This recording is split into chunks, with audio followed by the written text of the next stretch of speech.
اعوذ باللہ من الشیطان الرجیم بسم اللہ الرحمن الرحیم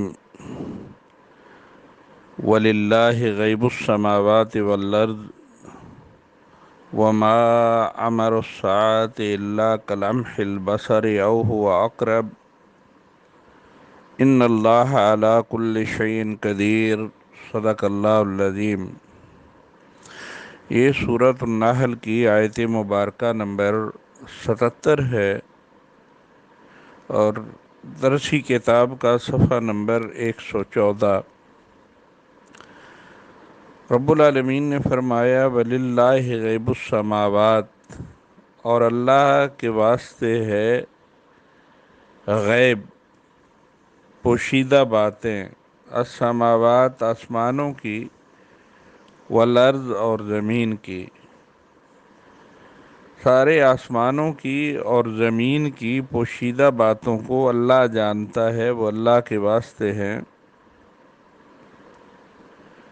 وما امر الساعہ، وما اور نہیں، امر الساعہ کا معنی نہیں، اس ساعہ کا، اس گھڑی کا، الا مگر، کلمح البصر جیسے آنکھ جھپکی جاتی ہے، او ہوا اقرب، او یا ہوا وہ اقرب اس سے بھی قریب ہے، یا وہ اس سے بھی قریب ہے۔ اور قیامت کا معاملہ بس ایسا ہی ہے جیسے آنکھ کا جھپکنا یا اس سے بھی زیادہ قریب۔ ان اللہ، بے شک اللہ، علی کل شیء قدیر، ہر چیز کے اوپر غالب ہے، بے شک اللہ ہر چیز کے اوپر غلبہ رکھتے ہیں۔ یہ جو آیت مبارکہ ہے، کیونکہ سورہ کے آغاز میں اتی امر اللہ فلا تستعجلوہ، اتی امر اللہ، اللہ کا امر کب آئے گا، ایسے محسوس ہوتا ہے جیسے اس پہلی آیت مبارکہ کا جواب یہاں پہ دیا گیا ہے، اتی امر اللہ کا، کہ اللہ کا امر کب آئے گا، اور اس کے لیے فرمایا گیا ہے وما امر الساعۃ الا کلمح البصر او اکبر۔ پہلے اس بات کا احساس دلایا کہ دیکھو ساری غیب کی باتیں جو ظاہر نہیں ہیں، اس غیب کا جاننے والا صرف اور صرف اللہ رب العزت ہے، چاہے وہ غیب آسمانوں کا ہو، چاہے وہ غیب زمین کا ہو۔ جو بات سامنے نہیں، جو ظاہر نہیں، وہ ساری غیب چیزیں ہیں۔ عالم الغیب، علم غیب جاننے والی ذات صرف اور صرف اللہ کی ذات ہے، اس کے علاوہ کوئی نہیں۔ نہ کوئی رسول علم غیب جانتے ہیں، نہ محمد الرسول اللہ صلی اللہ علیہ وسلم علم غیب جانتے ہیں،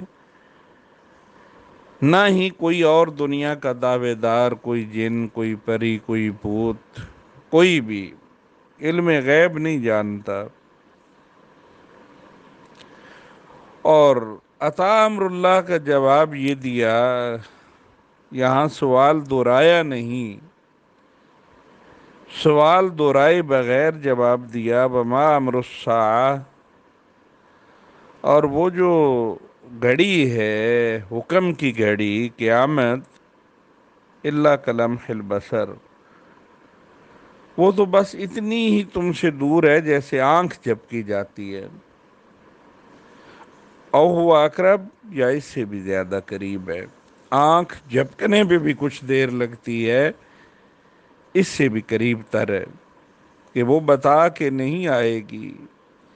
نبی کریم صلی اللہ علیہ وسلم نے اس کے آثار بتلائے، لیکن وہ امر الساعہ جب پہنچے گی، وہ قیامت کی گھڑی جب پہنچے گی، تو وہ کوئی ایسے نہیں ہوگی کہ کوئی دریا یا سمندر جس میں طغیانی اٹھتی ہے، یا طوفان جس کے آثار آتے ہوئے دکھائی دیتے ہیں، بس اچانک ہی حادثہ ہو جائے گا۔ کھانے والے کھانے کا نوالہ اپنے ہاتھ میں پکڑ کے منہ میں ڈال رہا ہوگا، کام کرنے والے اپنے جانوروں کو چارہ کوئی ڈال رہا ہے، کوئی دودھ دو رہا ہے، ہر ایک اپنے اپنے کام میں مشغول ہے کہ اللہ کا امر آ پہنچے گا، اور اتنا سارا ہی تم سے دور ہے جیسے آنکھ جھپکی جاتی ہے، اور اس سے بھی قریب تر اس کا وقت مقررہ وہ اللہ کے علاوہ اور کوئی نہیں جانتا۔ واللہ اخرجکم من بطون امہاتکم لا تعلمون شیئا، واللہ اخرجکم، اور اللہ نے تمہیں نکالا، من بطون امہاتکم، من سے بطن پیٹ، اور بطون بطن کی جمع ہے، من بطون امہاتکم، تمہاری ماؤں کے پیٹ سے اللہ نے تمہیں نکالا، اور جب تم باہر آئے تو لا تعلمون شیئا، تم کچھ بھی نہیں جانتے تھے، تم علم کے بارے میں بالکل ناآشنا تھے۔ وَجَعَلَ لَكُمْ، اور اس نے بنائے تمہارے لیے، السمع، کان، سماعت کے آلات بنائے، والابصار،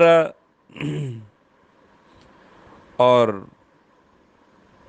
ابصار آنکھیں بنائیں، بصارت کے آلات یہ دونوں بنائے، آنکھیں بنائیں، والافئدہ، اور عقل یا دل، افئدہ عقل اور دل دونوں کے لیے استعمال ہوتا ہے۔ لعلکم تشکرون، تاکہ تم اللہ کا شکر ادا کرو۔ انسان کی پیدائشی کمزوری اور بے بسی کا اظہار پہلے کیا گیا ہے کہ کس طرح بے بس اور کمزور پیدا ہوا ہے کہ کسی بھی بات کو وہ نہیں جانتا ہوتا۔ اللہ رب العزت نے اس کو جو نعمتیں عطا کی ہیں، سمع اور بصر کی اور افئدہ کی، ان نعمتوں کے ذریعے وہ اللہ رب العزت کے اس علم کو، اللہ کی دی ہوئی چیزوں کو وہ جاننے لگ جاتا ہے اور علم حاصل کرتا ہے۔ افئدہ کا معنی عموماً دل یا دماغ کیا جاتا ہے۔ ڈاکٹر اسرار رحمۃ اللہ علیہ نے لکھا ہے، کہتے ہیں کہ میرے نزدیک اس سے مراد عقل اور شعور دونوں ہیں، کہ آیت زیر نظر میں کانوں اور آنکھوں کا ذکر انسانی سینسز کے طور پر ہوا ہے، انسانی حواس کے طور پر ہوا ہے، اور ان حواس کا تعلق افئدہ کے ساتھ وہی ہے جو ایک کمپیوٹر کی ان پٹ ڈیوائسز کا تعلق پروسیسر کے ساتھ ہوتا ہے، کہ جو بھی ان پٹ ڈیوائسز کے ذریعے کمپیوٹر میں ڈالا جاتا ہے، پروسیسر انہیں پروسیس کرتا ہے، اور جس طرح کمپیوٹر کا پروسیسر مختلف ذرائع سے حاصل ہونے والا ڈیٹا، حاصل ہونے والی معلومات کو پروسیس کر کے اس سے کوئی نتیجہ اخذ کرتا ہے، اسی طرح حواس خمسہ سے جو چیز بھی حاصل ہوتی ہے وہ دماغ میں پروسیس ہوتی ہے، اور دماغ اس پہ سوچ و بچار کر کے، اسے پروسیس کر کے اس کا کوئی نتیجہ نکال کے انسان کو دیتا ہے۔ یہ جو صلاحیت ہے اسے افیدہ کہتے ہیں، ہم اسے عقل کہتے ہیں۔ تو اللہ رب العزت نے ایک پروسیسر، بہت فاسٹ اور مضبوط پروسیسر انسان کے دماغ، انسان کے اس کھوپڑی کے اندر لگا دیا، جو ایسا بلیک باکس ہے جو کسی صورت بھی ٹوٹ نہیں رہا ہوتا اور اتنی آسانی سے نہیں ٹوٹتا۔ آپ نے یہ قربانی کے موقع پہ اگر مغز دیکھا ہو تو مغز کے اوپر چھوٹی چھوٹی چھوٹی چھوٹی لائنیں لگی ہوتی ہیں، اور یہ لائنیں کم ہوتی اور بڑھتی رہتی ہیں۔ جن چیزوں کو انسان زیادہ دہراتا ہے اور زیادہ یاد کرتا ہے وہ لائنیں گہری ہو جاتی ہیں، اور جنہیں کم کم دہراتا ہے اور کم یاد کرتا ہے وہ بالکل مدھم ہوتی چلی جاتی ہیں یا مدھم ہوتی ہیں۔ تو اللہ رب العزت نے یہ انسان کے دماغ کو، اس کے مغز کو ایک پروسیسر بنایا اور اسے محفوظ رکھنے کی میموری بھی بنائی کہ اس کے اندر یہ ساری چیزیں محفوظ رہتی ہیں۔ اور اسی انسانی دماغ کو دیکھتے ہوئے یہ کمپیوٹر ایجاد کیا گیا اور اس ٹائپ کی ساری چیزیں ایجاد کی جا رہی ہیں۔ انسان حواس ہمسہ کے ذریعے بیرونی علم حاصل کرتا ہے، جو دیکھنے کی، سننے کی، چھونے کی اور چکھنے کی اور چھونے کی صلاحیتیں اللہ رب العزت نے اسے دے رکھی ہیں۔ ان صلاحیتوں کے ذریعے یہ سارے علم حاصل کرتا ہے اور آگاہی اس کے اندر پیدا ہوتی ہے۔ تو یہ ساری چیزیں بنانے والا اور یہ ساری چیزیں عنایت کرنے والا کوئی تو ہے، اور وہ ذات اگر تم غور و فکر کرو تو اللہ رب العزت کی ذات ہے۔ تو پھر تم اللہ کو چھوڑ کے غیر اللہ کو، اللہ کے علاوہ جو دوسری چیزیں ہیں انہیں کیوں پکارتے ہو؟ أَلَمْ يَرَوْا إِلَى الطَّيْرِ مُسَخَّرَاتٍ فِي جَوِّ السَّمَاءِ أَلَمْ يَرَوْا، کیا انہوں نے نہیں دیکھا، إِلَى الطَّيْرِ پرندوں کی طرف، کیا انہوں نے پرندے کی طرف نہیں دیکھا، مُسَخَّرَاتٍ فِي جَوِّ السَّمَاءِ، مُسَخَّرَاتٍ کہ کس طرح وہ پابند ہے، کس طرح مسخر ہے، کس طرح اطاعت اور فرما برداری کر رہا ہے، فی جو السماء آسمان کی کھلی فضا میں، ما یمسکہن نہیں تھامتا انہیں، الا اللہ سوائے اللہ کے کوئی، انہیں اس خلا کے اندر اور ان فضاؤں میں اللہ کے علاوہ اور کوئی نہیں تھامتا۔ ان فی ذالک، بے شک اس کے اندر، لآیۃ نشانیاں ہیں، لقوم اس قوم کے واسطے، یؤمنون جو ایمان لاتے ہیں۔ اس میں ایمان لانے والی قوم کے لیے، ایمانداروں کے لیے اللہ کی نشانیاں ہیں۔ اب پرندوں کی پرواز سے اللہ تعالیٰ کی وجود اور اس کی توحید پر استدلال کیا گیا ہے۔ سوالیہ انداز میں اللہ رب العزت نے یہ بات انسان سے پوچھی ہے کہ تجھے آنکھیں دی ہیں، ذرا یہ آنکھیں کھول کے دیکھ تو صحیح کہ أَلَمْ يَرَوْا إِلَى الطَّيْرِ مُسَخَّرَاتٍ فِي جَوِّ السَّمَاءِ،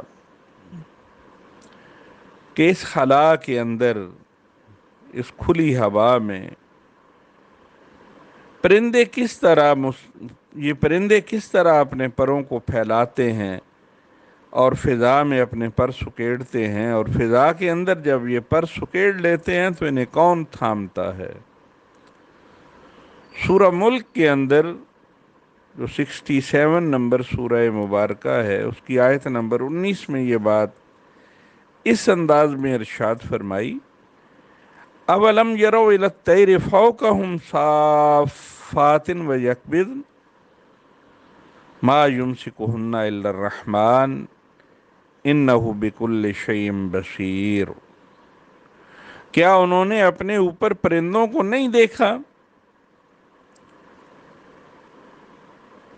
صافات و یکبضن، وہ اپنے پروں کو پھیلاتے بھی ہیں اور ان کو سمیٹ بھی لیتے ہیں۔ ما یمسکہن الا الرحمن، ان کو خدائے رحمان ہی تھامتا ہے۔ انہ بکل شیء بصیر، بے شک وہ ہر چیز کی دیکھ بھال کرنے والا ہے۔ اللہ تعالیٰ اپنی قدرت کی ایک اور نشانی کی طرف توجہ دلا رہے ہیں کہ تم اس بلندی کی طرف دیکھو تو صحیح، کوئی ذرا سی چیز پھینکتے ہو، بالکل ہلکا وزن رکھتی ہے تو وہ چیز دوبارہ تمہاری طرف واپس آ جاتی ہے۔ اور یہ 5-5 10-10 کلو وزنی پرندے اب یہ چیلیں جوڑ رہی ہوتی ہیں، ان کا وزن بہت زیادہ ہوتا ہے۔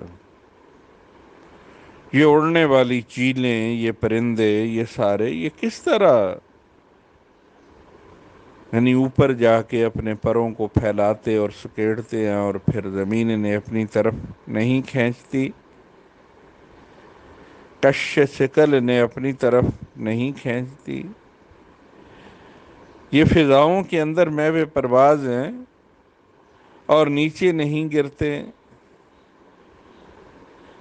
وہ کون ہے جو انہیں اس فضا کے اندر اس طرح معلق کرتا ہے اور وہ اپنے بازو پھیلائے اور اپنے پروں کو پھیلائے ہوئے ایسے انہیں قوت بخشتا ہے کہ ہوا کی وسعتوں میں وہ گھنٹوں تک اپنے پروں کو کشا رکھتے ہیں، کھلا رکھتے ہیں۔ کون ہے جس نے یہ طاقتیں ان پرندوں کے اندر بھر دیں؟ اللہ رب العزت نے ان پرندوں کی مخصوص ساخت بنائی ہے۔ ان کے بازو اور پر سب اللہ کے بنائے ہوئے ہیں، اس لیے ان کو ہوا میں معلق رکھنے کی نسبت اللہ تعالیٰ کی طرف کی گئی ہے۔ معلق رکھنا، لٹکائے رکھنا۔ ما یمسکہن الا اللہ، انہیں اور کوئی فضاؤں میں ٹھہراتا نہیں سوائے اللہ کی ذات کے۔ معلوم ہوا کہ اللہ تعالیٰ کے سوا جس جس کی بھی پرستش کی گئی ہے اور اس کو خدا مانا گیا ہے، ان میں سے کوئی بھی پرندوں کی پرواز کے اس طبی نظام کا خالق اور مالک نہیں ہے۔ صرف اللہ رب العزت ہی ہے، اور وہ وحدہ لا شریک ہے، جو اس نظام کا خالق بھی ہے، اس کا مالک بھی ہے اور اس کو قائم رکھے ہوئے ہے۔ اور یہ دلیل آفاق دیتے ہوئے آخر پہ یہ بات ارشاد فرمائی، ان فی ذالک لآیۃ لقوم یؤمنون، اس نظام کائنات کی وحدت اور یکسانیت یہ بتاتی ہے کہ اس نظام کا خالق و مالک، اس نظام کا مدبر اور کارساز، اس نظام کا چلانے والا اور اسے سنبھالنے والا ایک ایسا مضبوط اور قوی ذات ہے جو وحدہ لا شریک ہے، اور عبادت و بندگی اس وحدہ لا شریک کے علاوہ کسی اور کی سزاوار نہیں، کسی اور کی جائز نہیں۔ جس نے یہ سارا نظام تمہارے لیے بنایا ہے اور تمہارے کام کے اندر لگا دیا ہے، وہ واحد ذات ہے، اور اس میں نشانیاں ہیں ان لوگوں کے لیے جو ایمان لاتے ہیں اور ایمان لائے ہیں۔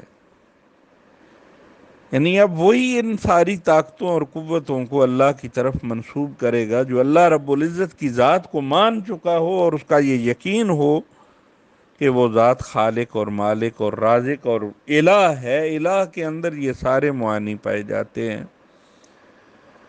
جو اللہ کو اپنا الہ اور کارساز تسلیم کر چکا ہے وہی ان باتوں پہ یقین رکھے گا اور ان پہ ایمان لائے گا، اور ایمان والے ہی اس بات کی گواہی دیتے ہیں۔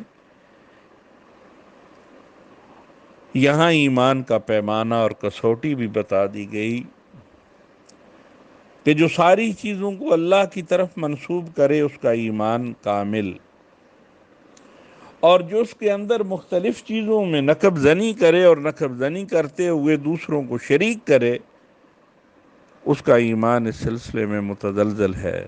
اس کا ایمان ابھی رب العالمین کی ذات پہ پختہ اور پکا ہوا نہیں۔ اس لیے یہ بات ارشاد فرمائی جا رہی ہے کہ ان فی ذالک لآیۃ لقوم یؤمنون، کہ ان دلائل کو صرف وہی لوگ مانیں گے اور وہی لوگ اس بات کی، اللہ کی الوہیت کی، اللہ کی خالقیت اور مالکیت اور رزاقیت اور صمدیت کی گواہی دیں گے جو ایمان لائے ہیں۔ ان نشانیوں سے صرف وہی سبق حاصل کریں گے۔ تو عزیز طلبہ و طالبات، یہ 3 آیات 77، 78 اور 79 تک یہ آج کے سبق میں شامل ہیں۔ انہیں پہلے سن کے آپ نے پھر حاضری مجھے بھیجنی ہے۔ اللہ سے دعا ہے کہ وہ ہمیں اللہ کی ان نشانیوں کو، اللہ کی ان آیات کو سمجھنے کی اور ان پہ پکا ایمان رکھنے کی توفیق عنایت فرمائے۔ وآخر دعوانا الحمدللہ رب العالمین۔